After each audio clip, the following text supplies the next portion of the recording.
Guys, if you were on with us Oh, before, we had an issue. Looks like our provider here was having problems, and we got disconnected. So I would love to go out on YouTube and see what this actually. Let's see here. Sub to see, Empire. I thought I had just, I thought it was just my connection for a second, and then you dropped off, and I was like, okay, I don't think that's me. It was like, yeah, I don't Yeah. think that's ever happened before. That's never happened to us before. And what Nope. was the 67 podcast? That particular I've thing has never never seen happened. that. There are 2 episodes out there. Okay. So first of all, continue watching this one. But if you want to know what we talked about just prior to this, there is another video with the same title. We'll go out there and change the name of it. We'll do part 1 and part 2 or something Yeah, like part 1, part 2. Yeah. that.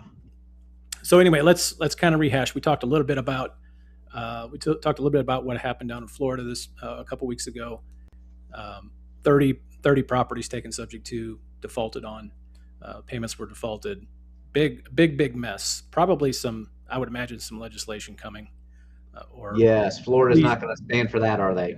Yeah, well, at least we know for a fact that there are some lawsuits starting to pop up. But so again, I know I'm a little flustered from that hiccup there, but no. So again, we're going to talk about minimizing exposure for wholesalers when they're trying to assign subject to deals.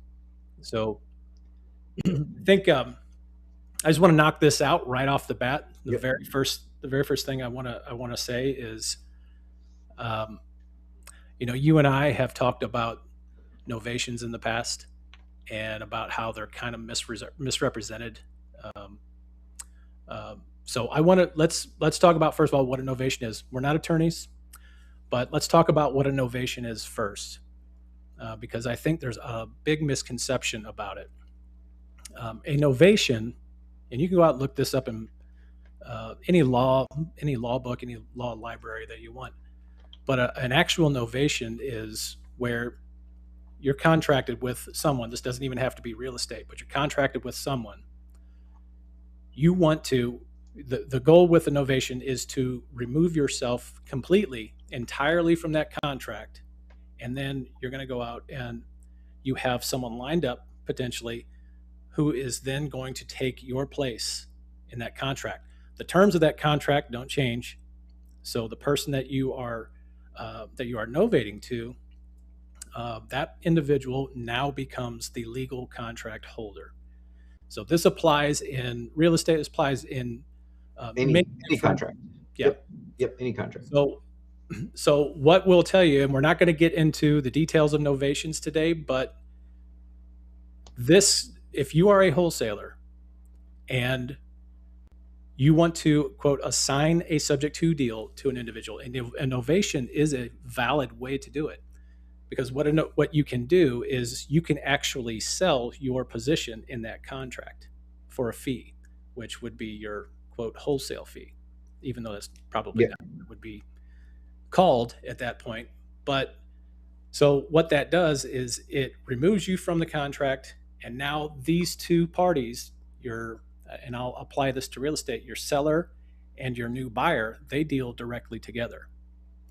You have no other. You're out. You're out.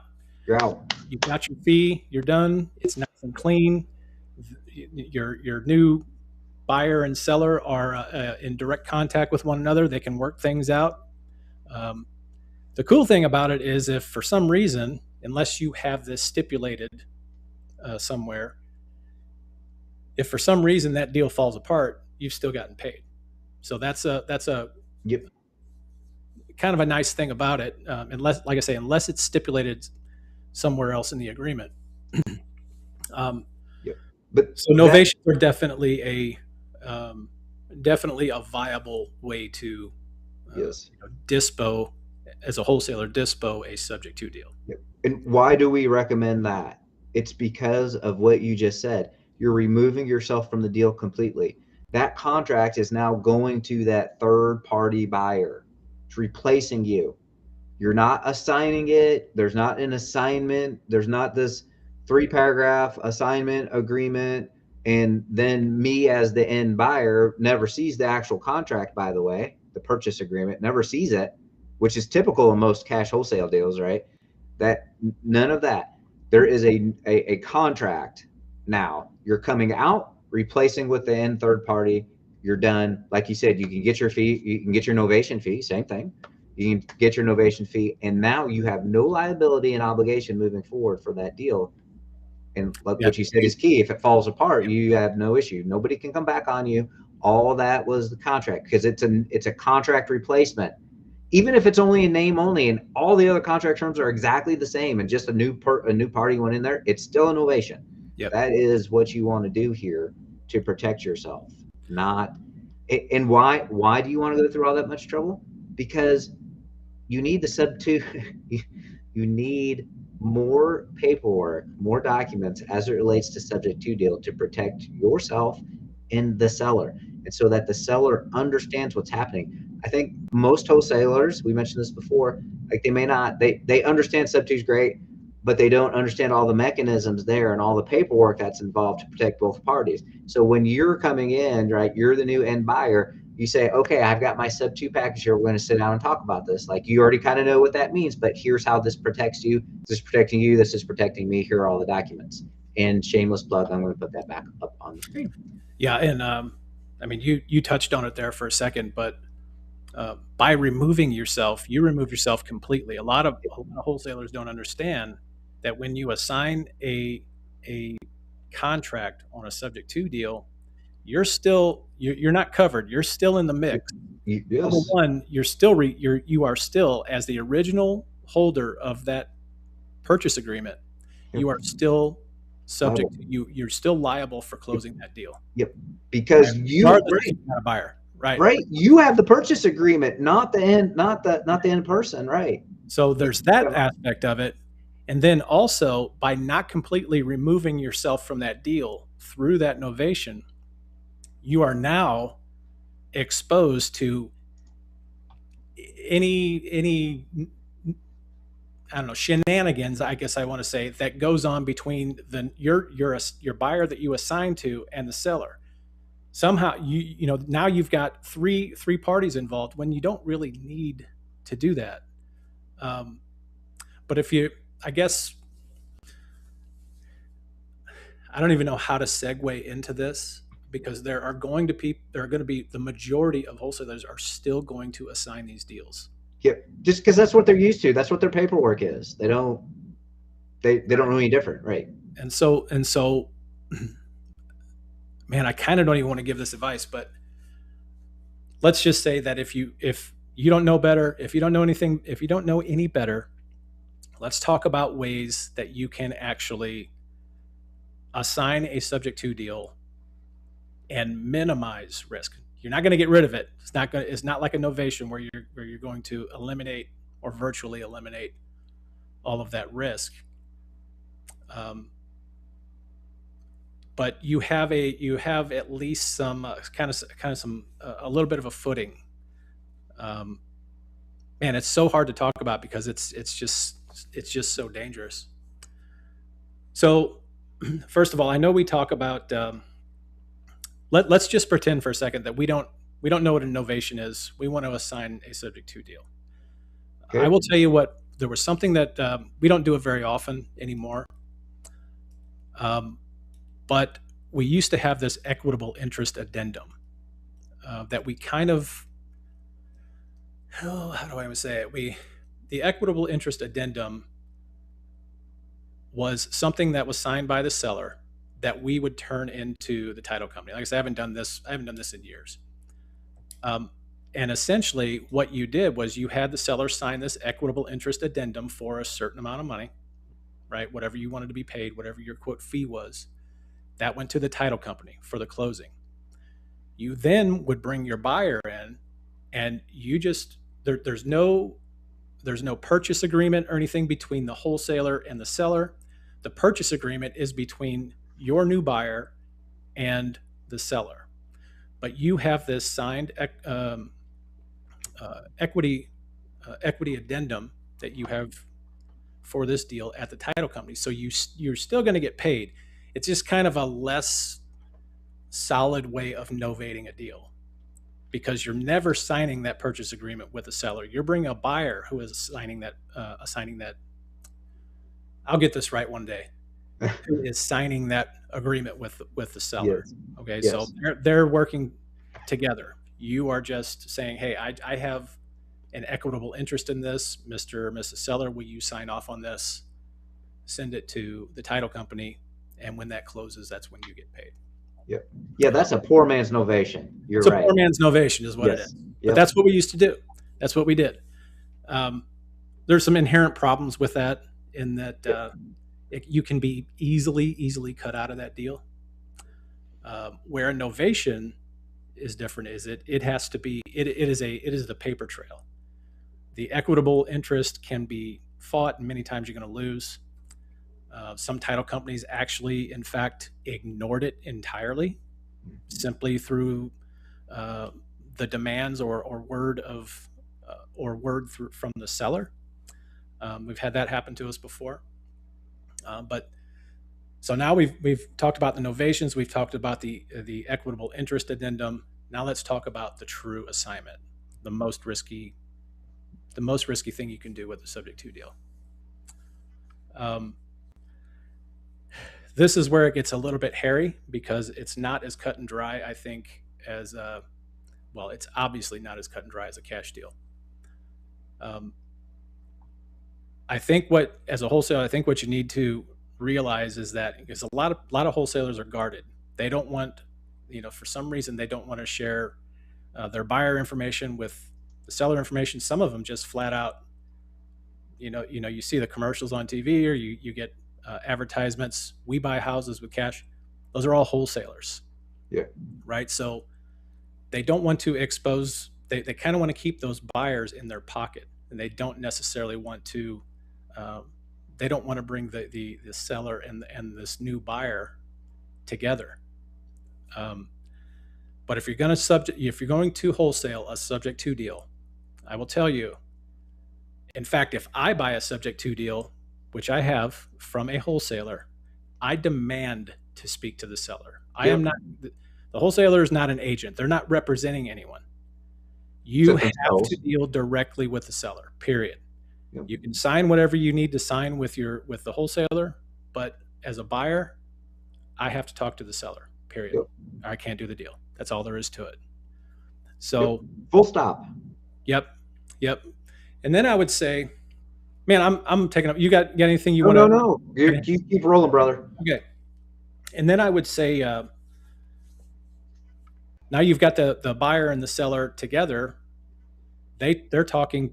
As long as you have your assignment your assignment ducks in a row, and you have that paper trail, something that can go to the title company, you're kind of just you're just kind of on the outside watching.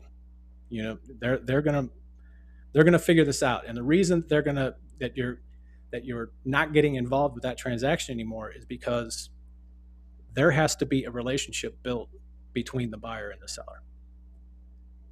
And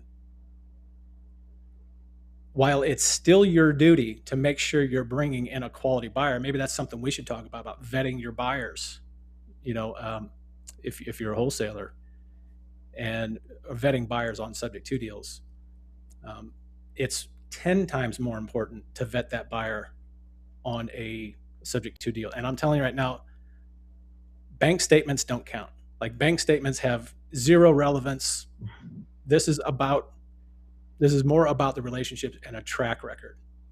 So however you have to figure that out, maybe you should have a system built, kind of like what we do when we vet our buyers, where you're vetting a buyer.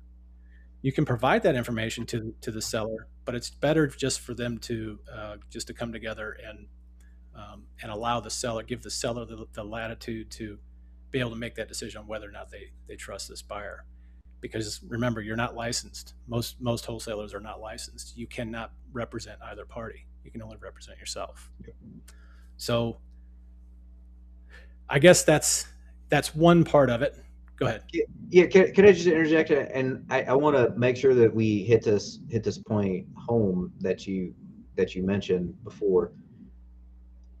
As a sub two deal, like, so we're the end buyer on the sub two deal, and there's this wholesaler in the middle.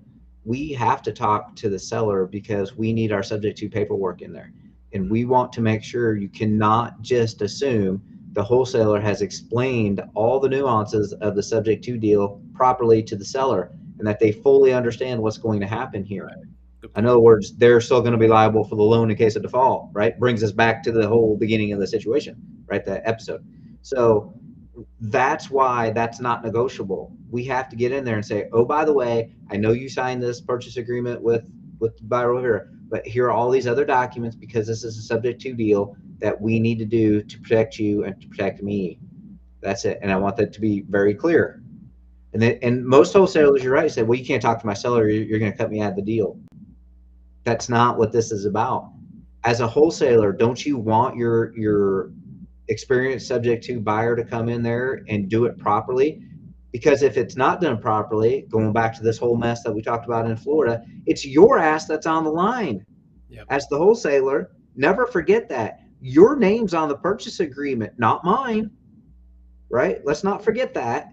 So I don't know why you wouldn't want your experienced subject to buyer to go in there and talk to the seller. Yeah.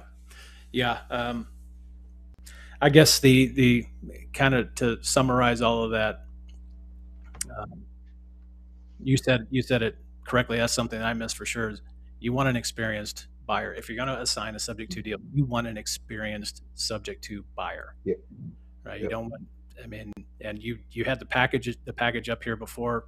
That package that he flashed up on the screen earlier is our literally our entire sub two closing package.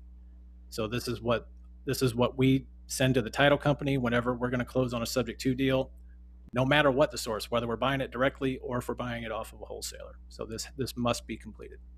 Yep. Um, there was something I was going to hit on that you said, but I've lost it. This is what happens.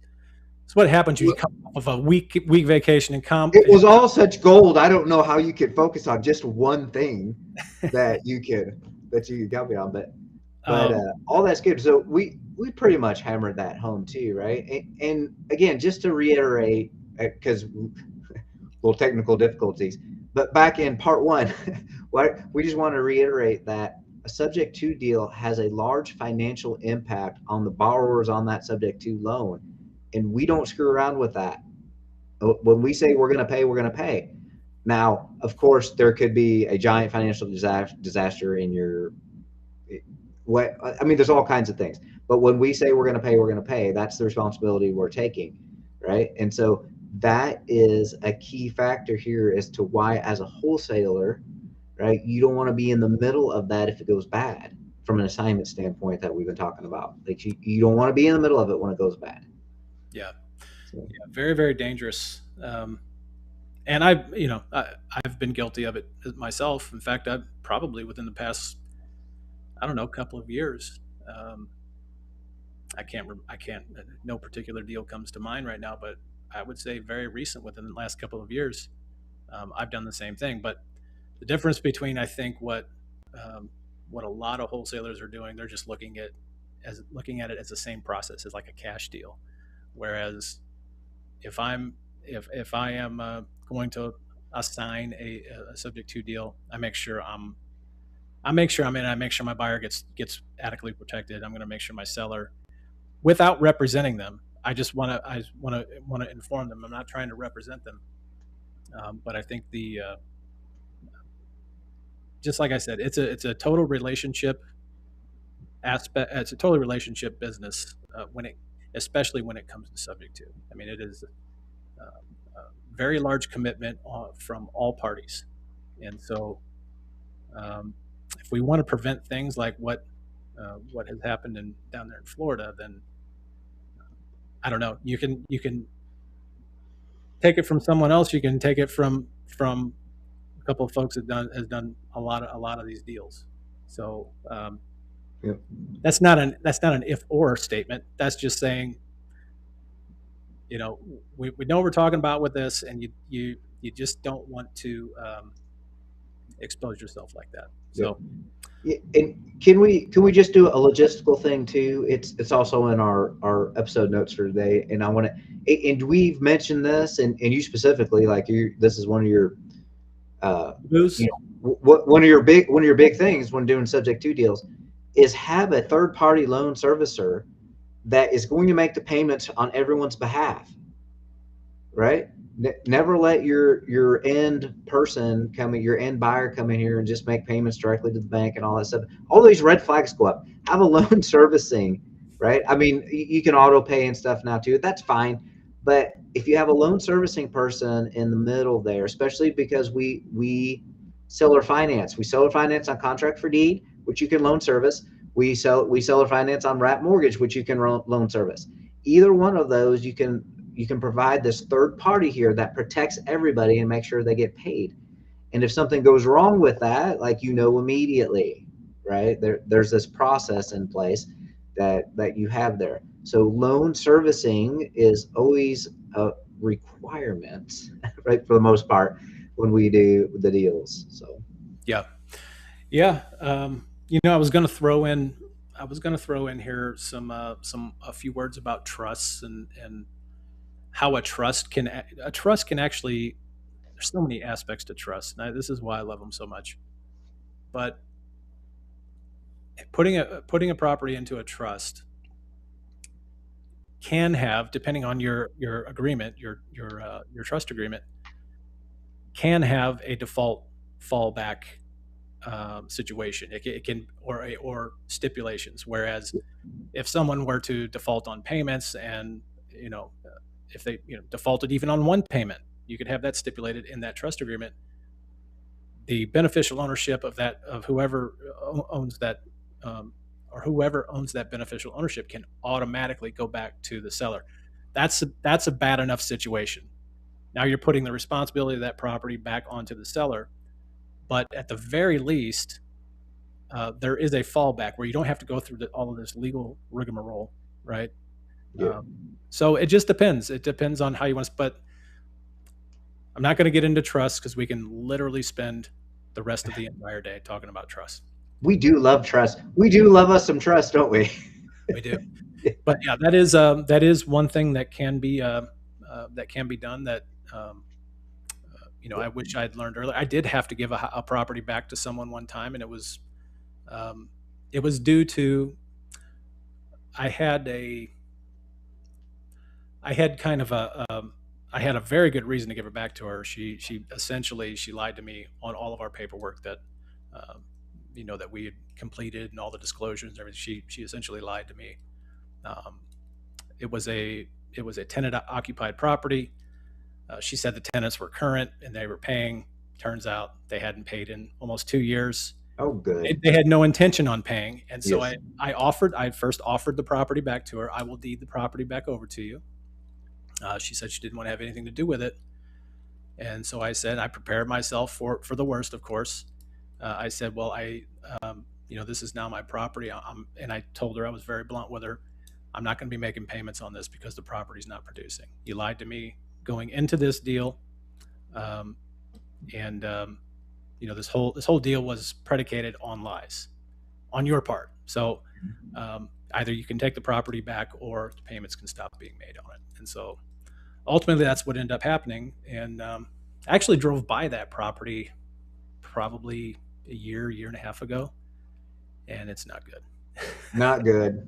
It's not good. It's got vines growing all up on the roof and everything now at this Um, point. So yeah. um, But I but don't what recommend I don't recommend people do that. I'm not trying to say that, but I'm saying these you types of can things happen. They do happen, and I guess it's just a matter of having to go through the experience and having to deal with it. And this is what helps build you better, and, right? and what you're suggesting is you build in insurance policy. No, well, so I don't want to get into insurance. Yeah, You build protections in for yourself correct. into whatever you're doing. Maybe it's a deed in lieu of foreclosure if it's a straight wrap mortgage, Mhm. right? Where you can file that back or whatever.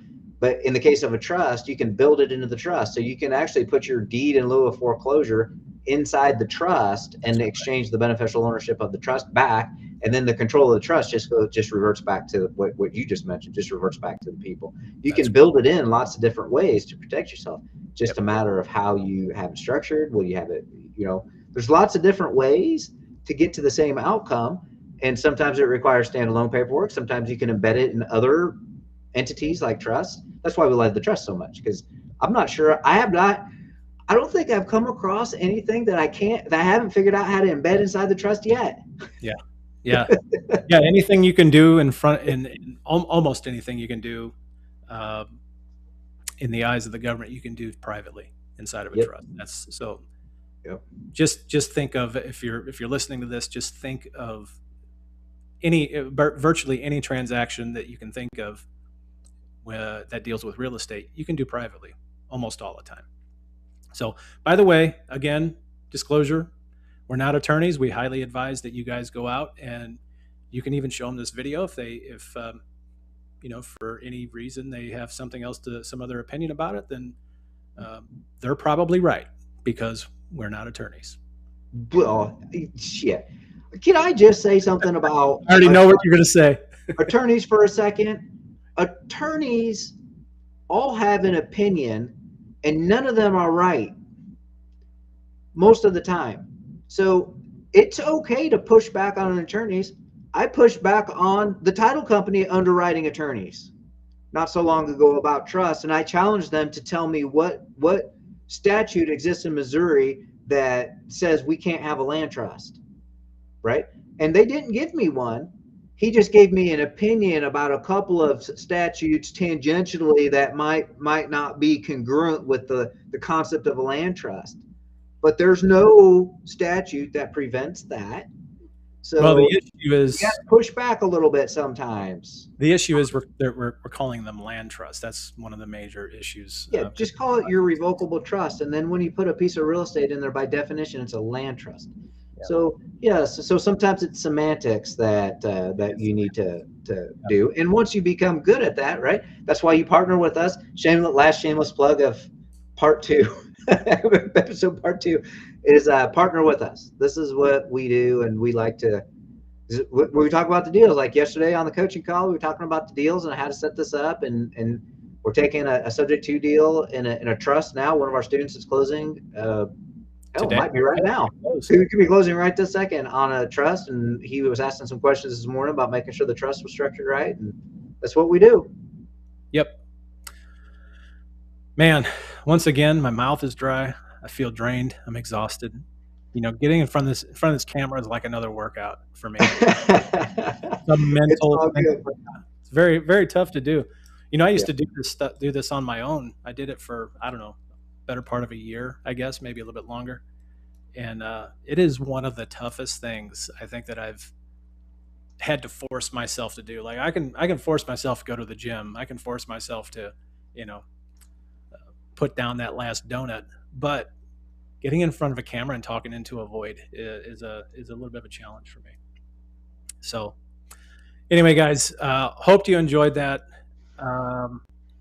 There's a lot there. I know there's a lot to take in there, especially, but I do want to remind you that we got cut off at the beginning. If you see this video, you actually came in right in the middle of the conversation. There's going to be one. I'll go out and I'll change I'll edit the name of the previous live.